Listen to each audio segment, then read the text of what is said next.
Roman সভ্যতার বৈশিষ্ট্যাবলী। পরিবার।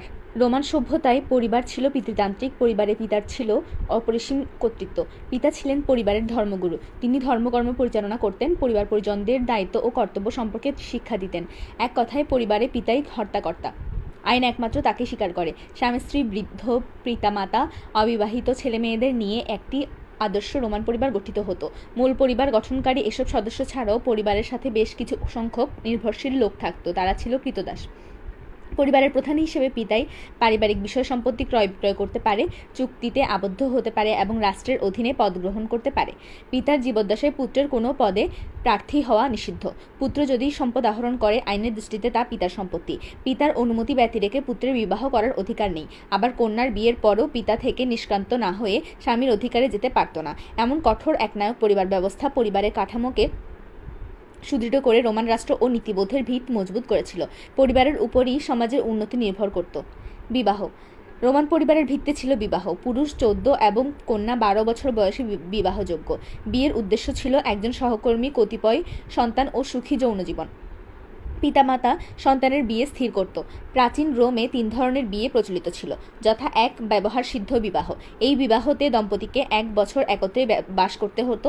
বছর শেষে তাদেরকে স্বামী স্ত্রীর স্বীকৃতি দেওয়া হতো। 2 বিক্রয় বিবাহ। এই বিয়েতে বরকন্যার পিতার কাছ থেকে বধূ ক্রয় করা হতো। এই 2 প্রকার বিয়ে প্লেবিয়ানদের ক্ষেত্রে প্রচলিত ছিল। এসব বিয়েতে আচার আচরণ পদ্ধতির বিশেষ কোনো দায়বদ্ধতা ছিল না। চিরস্থায়ী বিবাহ। এ ধরনের বিবাহ প্যাট্রিসিয়ান শ্রেণীতে সীমাবদ্ধ ছিল। প্যাট্রিসিয়ানদের বিয়েতে ঐতিহ্য অনুসারে আচার পদ্ধতি পালন করা হতো। একবার বিবাহ অনুষ্ঠিত হলে চিরস্থায়ী বন্ধন সৃষ্টি হয় এবং বিবাহ বিচ্ছেদের উপায় থাকে না। রোমান আইনের চোখে নারীর স্বাধীন সত্তা নেই, সে সর্বদা একজন পুরুষ অভিভাবকের অধীন। তবে সামাজিক অনুষ্ঠানে তার স্বামী অতিথিদের সাথে অবাধে মেলামেশা করতে পারে। রোম সাম্রাজ্য বিস্তারের সাথে সাথে নারীর আবদ্ধ অবস্থার পরিবর্তন ঘটেছিল। রাজনৈতিক জীবন। রোমান সমাজ ছিল শ্রেণী বিভক্ত সমাজ। 2টি শ্রেণীর মধ্যে রাজনৈতিক চর্চা লক্ষ্য করা যায়, প্যাট্রিসিয়ান ও প্লেবিয়ান। বস্তুত রাজা শাসনের ব্যাপারে রোম সাম্রাজ্যে সাধারণ মানুষের হাতে কোনো ক্ষমতা ছিল না। স্বল্প সংখ্যক অভিজাত পরিবার সব ক্ষমতা করায়ত্ত করে নিয়েছিল। তাদের মধ্য থেকেই সিনেটের সদস্য নির্বাচিত হতো। এই সিনেটই ছিল একমাত্র শাসনতান্ত্রিক প্রতিষ্ঠান। শুরুতে সিনেট সদস্য পদ ও অন্যান্য জনগুরুত্বপূর্ণ পদ এবং রোমের অধিকাংশ ভূসম্পত্তি প্যাট্রিসিয়ানদের দখলে ছিল এবং প্যাট্রিসিয়ান শ্রেণী রাজনৈতিক ও অর্থনৈতিক ক্ষমতার অধিকারী অভিজাত শ্রেণীর রূপে প্রতিষ্ঠিত হয়েছিল। প্যাট্রিসিয়ানদের সাথে প্লেবিয়ানদের রাজনৈতিক দ্বন্দ্বের প্রেক্ষিতে প্যাট্রিসিয়ান ও প্লেবিয়ানদের মধ্যে সাংবিধানিক সমতা প্রতিষ্ঠিত হলে প্লেবিয়ান শ্রেণীর অপেক্ষাকৃত বিত্তশালী অংশ রাজনৈতিক পদে নির্বাচনের সুযোগ পায়। প্যাট্রিসিয়ান ও প্লেবিয়ানদের মধ্যে রাজনৈতিক সমতা প্রতিষ্ঠিত হলেও রাজনৈতিক ক্ষমতা জনগণের হাতে আসেনি। তার কারণ রোমে সাংবিধানিক সমতা প্রতিষ্ঠিত হয়েছিল বটে, কিন্তু অর্থনৈতিক সমতা প্রতিষ্ঠিত হয়নি। 3 রোমান আইন। মানব সভ্যতার ইতিহাসে রোমানদের সর্বশ্রেষ্ঠ অবদান হল সুষম আইন ব্যবস্থা প্রণয়ন ও কার্যকারিতার ক্ষেত্রে। প্রথম দিকে রোমান আইনের কোনো লিখিত রূপ না থাকায় প্রচলিত প্রথা, যুক্তি ও মৌখিক আইন দ্বারা রোমানরা তাদের বিচারকার্য পরিচালনা করতেন। খ্রিস্টপূর্ব 450 অব্দে 12টি ব্রোঞ্জের পাত্রে রোমীয়গণ সর্বপ্রথম তাদের আইন খোদিত করে সেগুলো জনসাধারণের দেখার জন্য প্রকাশ্যে ঝুলিয়ে রাখে। এগুলো 12 ট্যাবলস বা 12টি তালিকা নামে সুপরিচিত। রোমান আইনের 3টি শাখায় বিকাশ ঘটে। এগুলো হলো বেসামরিক আইন। এই আইন রোমীয় নাগরিকদের জন্য অবশ্য পালনীয় ছিল। লিখিত এবং অলিখিত উভয়ভাবে এই আইনের অস্তিত্ব বিদ্যমান ছিল। এই আইনের অন্তর্ভুক্ত বিষয় ছিল সিনেটের নিয়মাবলী, প্রিন্সিপেটের ডিক্রিসমূহ এবং উচ্চ রাজকর্মচারী বা প্রাইটরসদের নির্দেশাবলী। 2 জনগণের আইন। এই আইন ধর্ম বর্ণ নির্বিশেষে সকল নাগরিকের ক্ষেত্রে প্রযোজ্য ছিল। এই আইনের মাধ্যমে দাসপ্রথার স্বীকৃতি পায়। ব্যক্তিগত সম্পত্তির রক্ষণাবেক্ষণ, ক্রয় বিক্রয়ের নীতি নির্ধারণ, অংশীদারিত্ব ও চুক্তির ব্যাখ্যা প্রভৃতি সম্পাদিত হতো এই আইনের মাধ্যমে। তবে জনগণের আইন বেসামরিক আইনের ঊর্ধ্বে ছিল না। 3 প্রাকৃতিক আইন। এই আইনের মূল কথা হলো প্রকৃতিগত দিক থেকে সকল মানুষই সমান এবং জন্মগতভাবে লাভ করা তাদের মৌলিক অধিকার, যা করার ক্ষমতা সরকারের নেই। উদার দার্শনিক মতবাদ থেকে এই আইন প্রণীত হয়, যার প্রবক্তা ছিলেন দার্শনিক সিসেরো এর মতে প্রাকৃতিক আইন সকল আইনের ঊর্ধ্বে। যে শাসক এই আইনকে অমান্য করবে সে উৎপীড়ক। পরবর্তীকালে সেনেকা প্রাকৃতিক আইনের ব্যাখ্যায় বলেছেন, সকল মানুষ সমান এবং একজন অন্যজনকে শোষণ করতে পারবে না। এই মতবাদ স্বৈরাচার বিরোধী। খ্রিস্টপূর্ব 4 শতকের মধ্যে অনেক রোমান আইন অকেজো হয়ে যায়। এছাড়া অনেক আইন দুর্বোধ্য ও পরস্পর বিরোধী ছিল, ফলে এগুলো ব্যবহার করা কষ্টকর হয়ে পড়ে। এমতাবস্থায় আইনের সংকলনের প্রয়োজনীয়তা দেখা দেয়। রোমান আইন সংকলনের ইতিহাসে সম্রাট জাস্টিনিয়ানের নাম বিশেষভাবে উল্লেখযোগ্য। তার রাজত্বকালে 527 থেকে 567 খ্রিস্টাব্দ পর্যন্ত ইতস্তত বিক্ষিপ্ত রোমান আইনকে লিপিবদ্ধ করতে তিনি তার এক মন্ত্রী রবিনিয়ানকে প্রধান করে 10 সদস্য বিশিষ্ট আইন কমিশন গঠন করেন। এই কমিশনের উদ্যোগে কডেক্স জাস্টিনিয়ান্স, ডাইজেস্ট ইনস্টিটিউটস এবং দ্য নোভেলস নামে 4 খণ্ডে রোমান আইন সংগ্রহ ও সংস্কার করা হয়। ফলশ্রুতিতে সম্রাট জাস্টিনিয়ান পৃথিবীর অন্যতম শ্রেষ্ঠ আইন প্রণেতার মর্যাদা লাভ করেন। 4. অর্থনৈতিক জীবন। কৃষি ছিল রোমের মূল অর্থনৈতিক উৎস। রোমান অর্থনৈতিক জীবনে প্রাধান্যপূর্ণ কৃষি বৈশিষ্ট্য থেকে কথা বলা যায়, বাণিজ্য ও শিল্পে তাদের সমৃদ্ধি ঘটেনি। রোম যখন সাম্রাজ্যে পরিণত হয়নি তখন প্রায় সমস্ত প্লেবিয়ানদের অল্প বিস্তর জমি ছিল। জমি থেকে প্রাচুর্য না এলেও জীবনযাত্রায় স্বস্তি ছিল। সাম্রাজ্য বিস্তারের ফলে বিজিত অঞ্চল থেকে স্বল্প মূল্যে প্রচুর খাদ্যশস্য আমদানি হয়। রোমের সাথে বহির্বিশ্বের বাণিজ্য প্রধানত বহিরাগত ব্যবসায়ীদের দ্বারা পরিচালিত হতো। ধনী প্যাট্রিসিয়ানরা নবলব্ধ সাম্রাজ্যের অধিকাংশ জমি ক্রয় করে নিয়ে কিংবা সিনেটের কাছ থেকে ইজারা নিয়ে বিশাল কৃষি খামার গড়ে তোলে। এসব বড় বড় কৃষি খামারকে বলা হয় ল্যাটিফান্ডিয়া, অর্থাৎ বিশাল খামার। ল্যাটিফান্ডিয়ায় একমাত্র দাস শ্রমিকই নিয়োগ করা হতো। খ্রিস্টপূর্ব 2য় এবং 1ম অব্দে শুধু রোমেই নয়, সারা ইতালিতে দাস শ্রমের নিয়োগ ব্যাপক আকারে ধারণ করে। ফলে দাসভিত্তিক কৃষি ব্যবস্থায় বড় বড় খামার বা ল্যাটিফান্ডিয়া গড়ে ওঠে। এই ল্যাটিফান্ডিয়ার মালিকেরা কৃতদাসদের কৃষিকাজে নিয়োগ করার ফলে সাধারণ কৃষকেরা নিঃস্ব হয়ে পড়ে, কৃষক হয়ে পড়ে ভূমিহীন। কর্মের সংস্থানে ছিন্নমূল ভূমিহীন কৃষকেরা রোমে এসে ভিড় জমায়। এতে রোমের রাজনৈতিক ও অর্থনৈতিক জীবন সমস্যা সংকুল হয়ে ওঠে। কৃষি ও অন্যান্য অর্থনৈতিক কর্ম থেকে বিচ্যুত হয়ে কৃষককুল হয়ে পড়ে ভূমিহীন ভবঘুরে। এই সম্বলহীন কৃষককুল, কৃষি শ্রমিক দল এবং কর্মচ্যুত সৈনিকবৃন্দ মিলিত হয়ে সমাজের বিশাল এক দরিদ্র শ্রেণীর সৃষ্টি করে। ল্যাটিফান্ডিয়াতে কৃষিকাজের জন্য কৃতদাস নিয়োগের ফলে কৃতদাস ব্যবস্থা রোমে একটি সামাজিক ও অর্থনৈতিক প্রতিষ্ঠানে পরিণত হয়েছিল। ধর্ম। রোমান ধর্মের প্রাথমিক রূপ ছিল মানুষের উপর ভালো বা মন্দ প্রভাব বিস্তার করতে সক্ষম বহু সংখ্যক অতি প্রাকৃতিক শক্তিতে বিশ্বাস। সেজন্য প্রকৃতির বিভিন্ন শক্তিকে তারা দেবদেবীর পূজা করত। তাদের ছিল অসংখ্য দেবদেবী, প্রস্তুত প্রেতাত্মা। রোমের দেবদেবীরা ছিল নৈর্ব্যক্তিক, অর্থাৎ প্রাথমিক অবস্থায় রোমান ধর্ম ছিল সর্বপ্রাণবাদী। আকারবিহীন দেবতাদেরকে রোমানরা বলতো নুমিনা, অর্থাৎ প্রেতাত্মা। জীবনের সকল কিছুর মধ্যে তারা প্রেতাত্মার সন্ধান পায়। যৌবন, স্বাস্থ্য, আশা, ভীতি, রোগব্যাধি, বৃক্ষ, পানি, বায়ু ইত্যাদি সবকিছুর প্রেতাত্মা আছে। পণ্ডিত ভারো 30,000 দেবতা গণনা করেছিলেন। সাহিত্যিক প্যাট্রোনিয়াস ব্যঙ্গ করে বলেছিলেন, আমাদের দেশ দেবতা দিয়ে এমন ছেয়ে গেছে, মানুষের চেয়ে দেবতার দর্শন লাভ সহজতর। কালক্রমে দেবতাদের মধ্যে নরত্ব বা মানব আকৃতি আরোপের প্রবণতা দেখা দিয়েছিল এবং মানব আকৃতি বিশিষ্ট ও নির্দিষ্ট ব্যক্তিত্বের অধিকারী বহু স্বর্গীয় শক্তির কথা চিন্তা করতে থাকে। এইসব দেবতাদের মধ্যে আকাশ দেবতা জুপিটার, শিল্পকলার দেবী মিনার্ভা, প্রেমের দেবী ভেনাস, ফসলের দেবী স্যাটার্ন, সমুদ্রের দেবতা নেপচুন এরা হলেন রোমের দেবদেবীদের মধ্যে প্রধান। তারা মনে করত যে স্বর্গীয় শক্তিগুলোর প্রতি তাদের সব কৃতজ্ঞতা বিশ্বস্ততার সাথে প্রকাশ করলে দেবতারা তাদের প্রতি সদয় হবে। রোমান সমাজে সুদীর্ঘকাল ধরে এই সকল দেবদেবীর ধ্যান ধারণায় বিশ্বাসী ছিল। এ সময় প্রচুর মন্দির তৈরি হয়েছিল এবং আনুষ্ঠানিকতা সহ এখানে দেবদেবীর পূজা করা হতো। রোমান সমাজে সনাতন ধর্ম পালন করার পাশাপাশি খ্রিস্টান ধর্মের বিস্তার ঘটতে থাকে। 40 খ্রিস্টাব্দে রোমে খ্রিস্ট ধর্মের আবির্ভাব ঘটে। খ্রিস্ট ধর্ম মূর্তি পূজার বিরুদ্ধে ছিল বলে রোমান সম্রাট এই ধর্মের প্রতি শত্রুভাবাপন্ন হয়ে পড়েন। তাই সম্রাটগণ খ্রিস্ট ধর্ম গ্রহণকারী রোমান জনগণকে উৎপীড়ন করতে থাকেন। এতে রোমে বিশৃঙ্খলা দেখা দেয়। অবশেষে 392 খ্রিস্টাব্দে সম্রাট কনস্ট্যান্টাইনের আমলে রোমে খ্রিস্ট ধর্ম রাষ্ট্রধর্মের মর্যাদা লাভ করে। দর্শন। রোমান দর্শন গ্রিক দর্শনের উপর ভিত্তি করে গড়ে ওঠে। রোমে কোনো প্রথিতযশা দার্শনিকের জন্ম হয়নি, তথাপি রোমান দর্শনী সিসেরো এবং লুক্রেটিস তাদের সুচিন্তিত মতবাদ দ্বারা দর্শনশাস্ত্রে যথেষ্ট অবদান রাখেন। সিসেরো তার অন ডিউটি এবং টাস্কুলান ডিসপিউটেশন গ্রন্থে স্টোয়িক মতবাদকে প্রাধান্য দেন। তিনি মনে করেন মানুষ তার সদ্গুণ ও আদর্শ দ্বারা সুখ দুঃখের ঊর্ধ্বে থেকে যুক্তি দ্বারা পরিচালিত হতে থাকে। তিনি বলেন, রাষ্ট্রের কাজ হচ্ছে ব্যক্তির স্বার্থ রক্ষা করা। সিসিরো প্রাকৃতিক নিয়ম কানুনকে সবকিছু ঊর্ধ্বে স্থান দিয়েছেন। উল্লেখ সিসিরোর প্রাকৃতিক নিয়ম ও যুক্তি পরবর্তীকালে রোমান আইনের মূল ভিত্তি হিসেবে বিবেচিত হয়।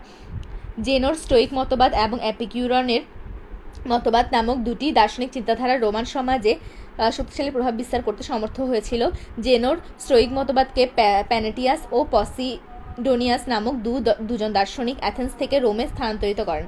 রোমের প্রভাবে স্টোয়িকবাদ ক্রমশ অধিকতর পরিপক্ক, অধিকতর নম্র, অধিকতর সহিষ্ণু, সাধারণ মানুষের প্রয়োজনের সঙ্গে অধিকতর সামঞ্জস্যপূর্ণ হয়ে ওঠে। এক কথায় একটি সর্বজনীন ও মানবতাবাদী দর্শন হিসেবে স্টোয়িকবাদ তখন প্রতিষ্ঠা লাভ করে।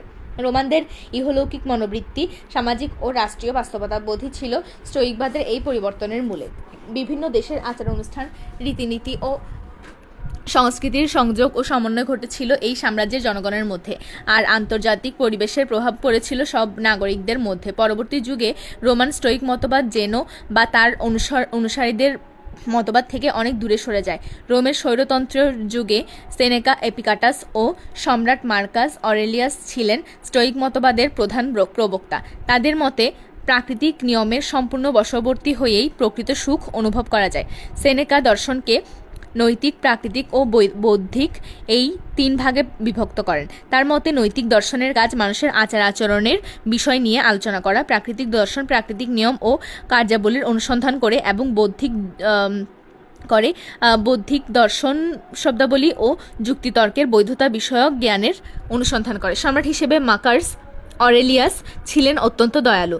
অসহায় দরিদ্রদের তিনি মুক্তহস্তে দান করতেন এবং তিনি অনেক দার্শনিক ও শিক্ষা প্রতিষ্ঠান স্থাপন করেন। তবে খ্রিস্টানদের নির্যাতন করার ফলে তিনি যথেষ্ট দুর্নামের ভাগী হয়েছিলেন। মার্কাস অরেলিয়াসের মৃত্যুর পর স্টোয়িকবাদ তার শক্তি ও আকর্ষণ হারিয়ে ফেলে। এরপরও এই মতের কিছু সমর্থক ছিল, কিন্তু খ্রিস্ট ধর্মের ক্রমবর্ধমান অগ্রগতি ও প্রভাবের মুখে তা বেশিদিন টিকে থাকতে পারেনি।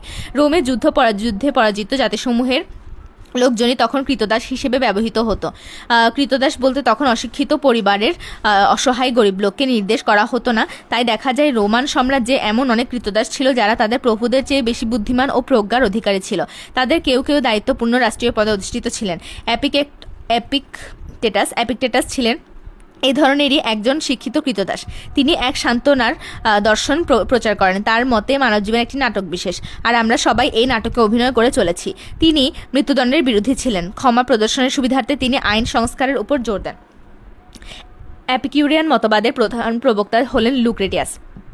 On the nature of things শীর্ষক কাব্যের রচয়িতা লুক্রেটিয়াসের মতে বিশ্ব প্রকৃতির প্রধান উদ্দেশ্য হলো মানুষকে অতিপ্রাকৃতিক শক্তির ভয় থেকে মুক্ত করা, কেননা এটাই আত্মার মঙ্গলের পথে প্রধান বাধা। তার মতে বিশ্বজগতের প্রতিটি বস্তুতান্ত্রিক নিয়মে চলছে, এমনকি মানুষও তার কার্যকলাপ, তার অভ্যাস, রুচি, বিশ্বাস সবকিছুই এই নিয়মের অধীন। লুক্রেটিয়াসের কাব্যে এপিকিউরাস ও ডেমোক্রিটাস এর পরমাণু তত্ত্বের প্রকাশ ঘটেছিল। এপিকিউরাসের মৃত্যুর 200 বছরেরও বেশি পরে লুক্রেটিয়াস এপিকিউরাস মতের সমর্থনে on the nature of things কাব্যগ্রন্থটি রচনা করেন, কিন্তু দুঃখের বিষয় তার সম্পর্কে বেশি কিছু জানা যায়নি। তিনি জন্মেছিলেন অজ্ঞাতনামা মা বাবার ঘরে। তার জীবন ছিল বড়ই একাকী। তিনি ছিলেন পঙ্গু। অবশেষে 40 বছরে পদার্পণের আগেই তিনি আত্মহত্যা করেন। 7 শিক্ষা ব্যবস্থা। রোমানরা ছিল বাস্তববাদী, বাস্তব কর্মে বিশ্বাসী। যে কোনো বস্তুকে ব্যবহারিক ফলাফলের মাপকাঠিতে বিচার করা হতো, যা তাদের নিকট কল্যাণকর তাই ছিল তাদের গ্রহণীয় ও শিক্ষণীয়। তারা ছিল বৈষয়িক বুদ্ধিতে পটু। বাস্তব ফল লাভের উপায় উদ্ভাবনে তাদের ক্ষমতা ছিল অসীম। অপরের গুণাবলী আত্মস্থকরণে তাদের ক্ষমতা ছিল অপূর্ব। তারা ভাবাবেগ ও কল্পনাকে মোটেই স্থান দিত না, তাই বাস্তব শিক্ষা গ্রহণ করতে তারা আনন্দ পেত। পুঁথিগত শিক্ষা পদ্ধতির পরিবর্তে তারা অনুকরণ ও অনুশীলন পদ্ধতির মাধ্যমে শিক্ষাদানের পক্ষপাতী ছিল। ঐতিহ্যভ্রষ্ট কোনো শিক্ষায় তারা সহজে গ্রহণ করতো না। ফলপ্রসূ বাস্তবধর্মী শিক্ষা তাদের কাঙ্ক্ষিত লক্ষ্যে পৌঁছতে তাদের যথেষ্ট সাহায্য করেছিল।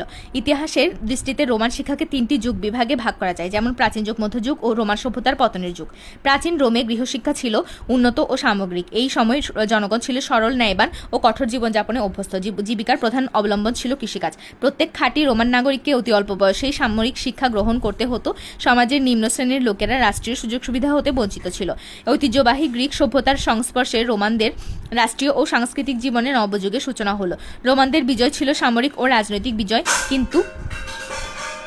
কিন্তু শিক্ষা, সভ্যতা, সংস্কৃতি ও মানসিক দিক দিয়ে রোমানরা গ্রিকদের নিকট পরাজয় বরণ করতে হয় এবং গ্রিক জীবনাদর্শ ও দর্শন গ্রহণ করতে বাধ্য হলো। বিজয়ী রোমানেরা গ্রিক দেশ হতে পুস্তক ও পণ্ডিত ব্যক্তিকে রোমে আনয়ন করলো। বহু গ্রিক পণ্ডিতকে রোমের শিক্ষক হিসেবে নিযুক্ত করলো। এদের মধ্যে লিভিয়ান অ্যান্ড্রোনিকাস অন্যতম। তিনি দাস হিসেবে নীত হয়ে শিক্ষক হিসেবে কাজ করেন। রোমান আর গ্রিকদের অনুকরণে rhetoric school, grammatic school, library ও বিশ্ববিদ্যালয় স্থাপন করেছিল। এই সকল শিক্ষা প্রতিষ্ঠানে সাহিত্য, ব্যাকরণ, সুর ও ছন্দ শিক্ষা দেওয়া হতো। রোমান সম্রাটগণ গ্রিক শিক্ষার পৃষ্ঠপোষক ছিলেন। রোমান স্কুলগুলোতে গ্রিক ভাষা বাধ্যতামূলকভাবে শিক্ষা দেওয়া হতো। গ্রিক পণ্ডিতগণ অভিজাত রোমান গৃহশিক্ষকের কাজ করতেন, তবে অনুৎপাদনশীল ও অপ্রয়োজনীয় পাণ্ডিত্যের প্রতি তাদের কোনো মোহ ছিল না। তাত্ত্বিক জ্ঞানের চাইতে ফলিত জ্ঞানের প্রতি তারা বেশি গুরুত্ব আরোপ করত। এ প্রসঙ্গে নিচের আলোচনা হতে উপযুক্ত বক্তব্যের সারবত্তা প্রমাণিত হতে পারে। ক, রোমীয় শিক্ষা ছিল পরিবার কেন্দ্রিক। পরিবারেই রোমান শিশুদের শিক্ষার সূচনা হতো। রোমীয় শিশুরা নাগরিক দায়িত্ব ও কর্তব্য সম্বন্ধে প্রত্যক্ষ জ্ঞান লাভ করত তাদের পিতামাতা এবং পরিবারের গুরুজনদের নিকট হতে হুবহু অনুকরণ ও অনুশীলনের মাধ্যমে। পরিবারেই তারা তাদের পঞ্চ আইন ও দ্বাদশ তালিকা শিখে ফেলত। এজন্য বই পুস্তকের প্রয়োজন হতো না। ছেলেদের শিক্ষা দায়িত্ব ছিল পিতার আর মেয়েদের শিক্ষা দায়িত্ব ছিল মায়ের উপর। 2 খ, রোমীয় শিক্ষা ছিল কর্মকেন্দ্রিক। ব্যবহারিক মূল্য নেই এমন কোনো শিক্ষায় বা কাজে তাদের আগ্রহের কোনো প্রমাণ পাওয়া যায় না। কাজের মাধ্যমে তারা অনেক কিছু শিক্ষা গ্রহণ করত। ছেলেরা পিতার সঙ্গে ক্ষেত খামারে থেকে কৃষিকাজে সম্পৃক্ত হয়ে ধৈর্যশীল ও কষ্টসহিষ্ণু হবার শিক্ষা গ্রহণ করত। যুদ্ধক্ষেত্রে সৈনিকদের পাশে থেকে প্রত্যক্ষভাবে যুদ্ধবিদ্যা, শরীর গঠন, দেশপ্রেম ও সাহসিকতার শিক্ষা গ্রহণ করত। দৃষ্টান্তের মাধ্যমে শিক্ষা। শিশুদের চরিত্রবান, ব্যক্তিত্বশীল এবং দেশপ্রেমিক ও সাহসী বীর গড়ে তোলার লক্ষ্যে রোমীয়রা তাদের পূর্বপুরুষদের মধ্য হতে বীর দেশপ্রেমিক যোদ্ধা ও সাহসী ব্যক্তিদের মূর্তি ও ছবি প্রদর্শনপূর্বক তাদের কীর্তি বর্ণনা করে শোনাতেন। কোনো অশরীরী দেবদেবী বা অতিমানবীয় কিছুকে তারা শক্তি, সাহসের আদর্শ হিসেবে বিবেচনা করত না, যদিও এটাই ছিল যুগের প্রথা। এটি তাদের বাস্তবানুরাগেরই প্রমাণ। এছাড়া আইন আদালত ও সভা সমিতিতে উপস্থিত থেকে সে সকল দাপ্তরিক কর্মকাণ্ডের পর্যবেক্ষণের মাধ্যমে শিক্ষারও সুযোগ ছিল। ঘ, শিক্ষা প্রতিষ্ঠানের শিক্ষা বা আনুষ্ঠানিক শিক্ষা। রোমান সম্রাটগণ গ্রিক শিক্ষার পৃষ্ঠপোষক ছিলেন তার প্রমাণ মেলে গ্রিকদের অনুকরণে প্রতিষ্ঠিত rhetoric school, grammatic school, library ও বিশ্ববিদ্যালয় প্রতিষ্ঠার মাধ্যমে। রোমান সম্রাট ভেসপেসিয়ান রোমে একটি পাঠাগার স্থাপন করেন। উক্ত পাঠাগারে গ্রিক পুস্তকে পরিপূর্ণ ছিল। সম্রাট হেড্রিয়ান রোমে অ্যাথেনাম নামে একটি সাহিত্য সংসদ স্থাপন করেন। রোমান জগতে অ্যাথেনামকে সংস্কৃতি ও শিক্ষার পাদপীঠে পরিণত করে মার্কাস অরিলাস সম্রাট হেড্রিয়ানের অসমাপ্ত কাজ সমাপ্ত করেন। সাহিত্য পরিষদ, গ্রামাটিক স্কুল, রেটোরিক স্কুল এসব শিক্ষা প্রতিষ্ঠানের মাধ্যমে আনুষ্ঠানিক শিক্ষার বিস্তার ঘটে। এসব শিক্ষা প্রতিষ্ঠানের মাধ্যমে বাস্তবধর্মী ও ব্যবহারিক শিক্ষা, যেমন শরীর গঠন ও প্রয়োজনীয় ভাষা জ্ঞান শিক্ষা দেওয়া হতো। প্রকৃতপক্ষে রোমান শিক্ষা ব্যবস্থা ছিল বাস্তবধর্মী ও উদ্দেশ্যপ্রবণ। সর্বোপরি নিয়মকানুনের মাধ্যমে সাহস, ধৈর্য, বিচক্ষণতা ও একাগ্রতা অর্জন করাই ছিল রোমান শিক্ষার প্রধান উদ্দেশ্য। সাহিত্য। রোমান সাহিত্য চর্চায় গ্রিক প্রভাব পরিলক্ষিত হয়। প্রজাতান্ত্রিক রোমের শেষ দিকে রোমে সাহিত্য চর্চার প্রসার ঘটে। রোমান সাহিত্য চর্চায় বিয়োগান্তক ও মিলনান্তক মহাকাব্য, গীতিকাব্য, ইতিহাস রচনা, বাগ্মিতা প্রভৃতি গ্রিক উৎস থেকে উদ্ভূত হয়েছিল। সেই যুগের বিখ্যাত সাহিত্য চর্চার মধ্যে প্লুটাস এর নাটকে রোমের আচার-আচরণ ও সংস্কৃতির উল্লেখযোগ্য দিকগুলো পরিস্ফুটিত হয়েছে। বিশেষ করে তার নাটকগুলোতে ব্যঙ্গাত্মক ও বিদ্রূপাত্মক ভঙ্গিতে অভিজাত শ্রেণীর মূল্যবোধগুলোকে প্রকাশ করা হয়েছে। এর ফলে সাধারণ মানুষের কাছে এর গ্রহণযোগ্যতা ছিল। এর পরবর্তী নাটক রচয়িতা টরেন্সের নাটকগুলোকে উচ্চমানের সাহিত্য চর্চার নিদর্শন মেলে। বিদ্রূপাত্মক দৃষ্টিভঙ্গি পরিহার করে তিনি মার্জিত কমেডির নাটক রচনা করেন। তার কমেডিগুলো সংযত ও সূক্ষ্ম বুদ্ধিবৃত্তিতে দীপ্ত ছিল। টরেন্স তার সাহিত্য চর্চায় ল্যাটিন ভাষাকে সাহিত্যের ভাষায় রূপান্তরিত করেন। প্রজাতান্ত্রিক রোমের অন্যতম গীতিকাব্য রচয়িতা ক্যাটুলাস এর কাব্যের মূল বিষয়বস্তু হল মানবীর প্রেম। আত্মজীবন কাহিনীর ভিত্তিতে রচিত তার এই প্রেম কাহিনী পৃথিবীর সাহিত্যের অন্যতম সম্পদ। ঐতিহাসিক বার্নস ও রাল্ফের মতে সকল যুগের গীতিকাব্য রচয়িতাদের মধ্যে শ্রেষ্ঠ ছিলেন ক্যাটুলাস। রোমান সাহিত্য দর্শনের সাথে সম্পর্কযুক্ত। এর প্রমাণ মেলে রোমান দার্শনিক লুক্রেটিও এর লেখায়। লুক্রেটিও তার on the nature of things নামক বিখ্যাত কাব্যে এপিকিউরীয়বাদের এক কাব্যিক ব্যাখ্যা ও ভাষ্য দিয়েছিলেন। লুক্রেটিসের মৃত্যুর পর খ্রিস্টপূর্ব 54 অব্দে সিসেরো গ্রন্থটির সম্পাদনা করে প্রকাশ করেন। সিসেরো ছিলেন একাধারে রাজনীতিবিদ, দার্শনিক, বক্তা, প্রবন্ধকার ও সাহিত্য সমালোচক। তার বিশাল রচনা সংকলনে প্রজাতান্ত্রিক রোমের বিভিন্ন সমস্যার প্রতি বিস্তৃত আলোকপাত করা হয়েছে। ল্যাটিন ভাষার সৌন্দর্য বৃদ্ধি ও তাকে সাহিত্যের ভাষায় পরিণত করার গৌরবময় কৃতিত্বের তিনি অধিকারী। গীতিকবি হোরাস এপিকিউরীয় ও স্টয়িক দর্শনের যৌথ শিক্ষায় এপিকিউরীয় ব্যাখ্যা ও দুঃখের দিনে সাহসী হওয়ার স্টয়িক উপদেশ প্রতিফলন ঘটিয়েছিলেন তার গীতিকাব্যে। সুবিখ্যাত কবি ভার্জিল একইভাবে তার সমকালীন দার্শনিক ভাবাদর্শ দ্বারা প্রভাবিত হয়েছিলেন। কিছু কিছু ক্ষেত্রে এপিকিউরীয় দর্শনের ছায়া থাকলেও ভার্জিল স্টয়িক দর্শন দ্বারাই অনুপ্রাণিত হয়েছিলেন। তিনি শুধু রোমান কাব্য সাহিত্যের শ্রেষ্ঠ কবি হিসেবেই নন, পৃথিবীর সর্বকালের শ্রেষ্ঠ কবি ও সাহিত্যিকদের মধ্যে অন্যতমও বটে। তার সর্বশ্রেষ্ঠ কাব্য কাব্যগ্রন্থ ইনিড অগাস্টাসের পারিবারিক ইতিহাস ও তার বিশ্বজয়ের আকাঙ্ক্ষার বাহিনীর ভিত্তিতে রচিত। এই মহাকাব্যের মাধ্যমে তিনি রোমান সাম্রাজ্যবাদকে গৌরবান্বিত করেছিলেন। অগাস্টাস যুগের অন্যান্য গুরুত্বপূর্ণ লেখকদের মধ্যে ছিলেন ওভিড। লোকগাথার লেখক ওভিড ব্যক্তি স্বাতন্ত্র্যবাদে বিশ্বাসী ছিলেন। কবিতার মধ্য দিয়ে প্রেম কাহিনী বর্ণনায় নিপুণতায় তিনি অনন্য। ঔপন্যাসিক হিসেবে প্যাট্রোনিয়াস ও অ্যাপুলিয়াসের খ্যাতি ছিল। এই যুগের অন্যান্য লেখকদের মধ্যে জুভেনাল এবং মার্শাল এর ব্যঙ্গধর্মী কবিতাও উল্লেখযোগ্য। তাদের প্রতিটি লেখা ব্যঙ্গ বিদ্রূপে পরিপূর্ণ। 9. ইতিহাস। রোমান সভ্যতার গৌরবময় কৃতিত্বের বিস্তৃত বিবরণ যাদের লেখায় পরিশ্রুত হয়েছে তারা হলেন লিভি, ট্যাসিটাস ও প্লুটার্ক। এই তিনজনের মধ্যে লিভির নামই সমধিক প্রসিদ্ধ। তবে গ্রিক ঐতিহাসিক থুসিডাইডিসের মতো বস্তুনিষ্ঠ ও বৈজ্ঞানিক দৃষ্টিভঙ্গির পাণ্ডিত্য লিভির লেখায় ছিল না। ভার্জিলের সমসাময়িক লিভি ভার্জিলের মহাকাব্যের মতোই বিখ্যাত ইতিহাস গ্রন্থ রোমের ইতিহাস রচনা করেন। 142 খণ্ডে লিখিত এই গ্রন্থেই রোমের বিজয় ইতিহাস ও গৌরবময় কৃতিত্বের বিস্তৃত বিবরণ তুলে ধরা হয়েছে। ঐতিহাসিক ট্যাসিটাস তার বিখ্যাত গ্রন্থ জার্মানিয়াতে জার্মান জাতির সহজ সরল ও অনাড়ম্বর সমাজ জীবনের চিত্র তুলে ধরেন। এই গ্রন্থে রোমান সমাজের অভিজাতদের কলুষময় জীবন চিত্র তুলে ধরেন। ট্যাসিটাসের অপর গ্রন্থ অ্যানালসে সম্রাট অগাস্টাস থেকে নিরো পর্যন্ত সময়ের ইতিহাস লিপিবদ্ধ করে রোমান সম্রাটগণ ও তাদের অমাত্যবর্গের দোষ ত্রুটির বিশদ বিবরণ দেন। ঐতিহাসিক প্লুটার্ক সরকারি চাকরিতে কর্তব্যরত অবস্থায় তার জীবনের অধিকাংশ সময় গ্রিক ও রোমান যুগের বিখ্যাত চরিত্রগুলোর বিবরণ সংগ্রহের কাজে ব্যয় করেছেন। তার বিখ্যাত গ্রন্থ দ্য প্যারালাল লাইভস এ 40 জন প্রসিদ্ধ রোমান ও গ্রিক নাগরিকের বীরত্বপূর্ণ জীবনচরিত লিপিবদ্ধ করেন। রোমান শিল্পকলা। অনেকে ঐতিহাসিক ও প্রত্নতাত্ত্বিক মনে করেন যে রোমান চিত্রকলা, ভাস্কর্য ও স্থাপত্য শিল্পের ভিত্তি গ্রিক কিংবা এট্রুস্কান শিল্পরীতির উপর প্রতিষ্ঠিত, কিন্তু গভীরভাবে অনুসন্ধিৎসু দৃষ্টিতে যাচাই করলে সহজে অনুমেয় হয় যে তা ছিল মূলত শিল্পরীতির দৃষ্টিভঙ্গিরই পার্থক্য। এট্রুস্কানদের শিল্পকলার উদ্দেশ্য ছিল ধর্মের বৈশিষ্ট্য তুলে ধরা, গ্রিক শিল্পকলার উদ্দেশ্য ছিল সৌন্দর্যবর্ধন। রোমান শিল্পকলার উদ্দেশ্য ছিল নানামুখী প্রয়োজনের বিষয়টি তুলে ধরে নিজেদের বিকাশ ও আত্ম উপলব্ধিকে প্রকাশ করা। সাম্রাজ্যিক যুগের পূর্ব পর্যন্ত রোমের শিল্পকলায় গ্রিস ও এশিয়া মাইনরের শিল্পকলার প্রভাবই বেশি লক্ষণীয়। প্রজাতান্ত্রিক রোমের শেষ পর্যায়ে রোমে পেশাভিত্তিক শিল্পচর্চা হতে থাকে। অগাস্টাস সিজার গ্রিসের অনুকরণে নাট্যশালার জল নিষ্কাশন প্রণালী এবং অনেক ইমারত তৈরি করেছিলেন। তার আমলের নির্মাণশৈলীর বৈশিষ্ট্য ছিল প্রচুর মর্মর পাথরের ব্যবহার। এ কারণে অগাস্টাসের সম্পর্কে বলা হয়, he found Rome a city of brick and left in it a city of marble. অর্থাৎ সে রোম নগরকে পেয়েছিল ইটের নগর হিসেবে, কিন্তু সে রোমকে রেখে গিয়েছিল মার্বেলের নগরী হিসেবে। রোমান স্থাপত্য। রোমানদের কৃতিত্ব মূলত স্থাপত্য শিল্পের মধ্যেই বেশি লক্ষ্য করা যায়। বিরাটাকৃতি অট্টালিকা ও নানাবিধ সৌধ নির্মাণে শিল্পীর স্বাধীনতা ও শিল্পবোধের পরিবর্তে তাদের ক্ষমতা ও প্রতিপত্তির পরিচয়ই বেশি পাওয়া যায়। বিচারালয়, স্নানাগার, মন্দির, স্মৃতিরক্ষামূলক ধনুকাকৃতির খিলান, থাম, অ্যাম্ফিসিয়েটার ও পাঠাগারগুলোতে রোমান স্থাপত্য ও প্রকৌশলের দক্ষতা সবচেয়ে ভালোভাবে প্রদর্শিত হয়েছে। ইতালির নরম আগ্নেয়শিলা ও মর্মর পাথরের মতো শক্ত পাথরগুলো চমৎকার নির্মাণ সামগ্রী রূপে বিবেচিত হতো। রোমানদের দ্বারা ব্যবহৃত প্রধান স্থাপত্য রীতি ছিল খিলান ও ধনুকাকৃতি ছাদ। তাদের প্রকৌশলী ও স্থাপত্যের কৃতিত্বের চমৎকার নিদর্শন হচ্ছে সম্রাট হাড্রিয়ানের তৈরি সর্বদেবতার মন্দির প্যান্থিয়ন।